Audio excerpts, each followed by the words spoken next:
Okay, let's unpack this. Yeah, it's a heavy one today. I'm sorry I went underground. The fractal patent application got put under security review, and at the same time, I got shunned from the mathematics community. So, what do you do when nobody thinks you should open your mouth? Well, after nearly 25 years of marriage, I've learned you have to say those three little words everybody wants to hear. I was wrong. So if you're one of the many, many people I told about this amazing math from Giancarlo Rota and his absolutely legendary MIT probability class, 18313, the math behind the fractal computing architecture that I said would revolutionize computing, I owe you an apology. The project I built for ultra-efficient AI computers and to teach the world the math behind them is dead. I spent countless hours putting together an AI-enabled recreation of Rota's amazing class and called it 18313X, the new Manhattan Project. But class is canceled. It's dead. The whole project is dead. It's really hard to even say out loud. It's incredibly difficult. But yeah, I know that's not really satisfying. I need to explain exactly what I did, what was wrong, so that you know that I'm being completely sincere. So here goes. It's not just about the math. I misunderstood the sheer scale of hardware required to run AI. What's fascinating here is how I could possibly believe the human brain could compete with the data center. I'm obviously underpowered. I'm powered by a ham sandwich while Claude gets multiple nuclear reactors. I mean, I arrogantly thought human efficiency was a feature, not a massive bug. And speaking of arrogance, let's talk about my foundational research into computational complexity. And the big one. Yeah, I thought I was part of a mathematical debate that started in the 1930s between two all-time heavyweights, Kurt Gödel and John von Neumann.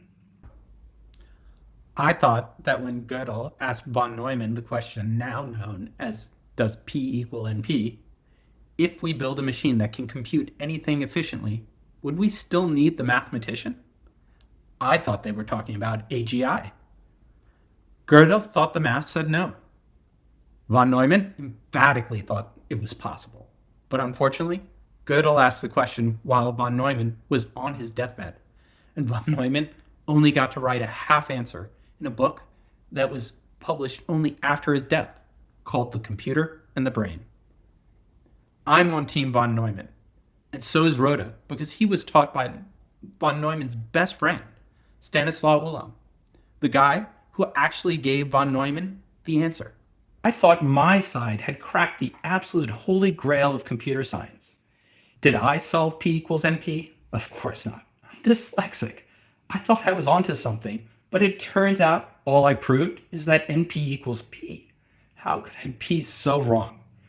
I mean, it would have been awesome to build an AI architecture running on just 20 watts of power, mimicking the human brain instead of needing to literally boil rivers to cool down those massive 200 megawatt data centers, right?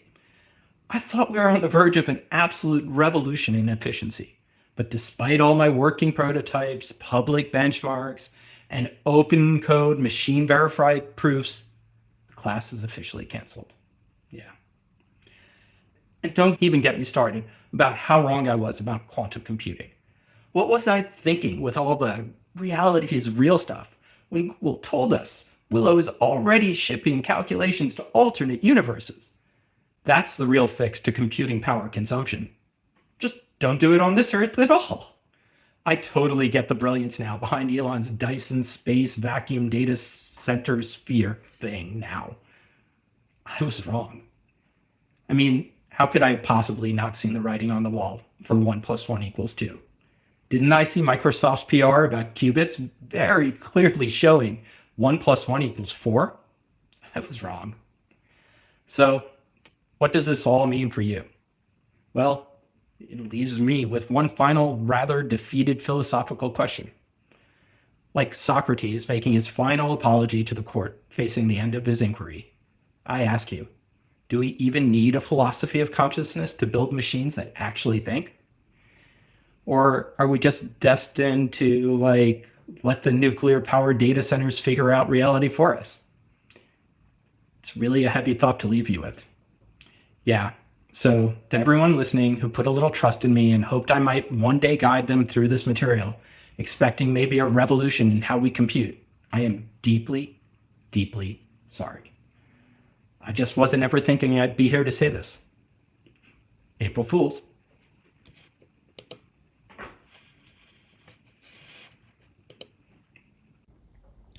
Okay, I had you, right? I'm sure I'm doing this all wrong, but I put every line of code out there for all the math and all the AI computing technology I'm talking about.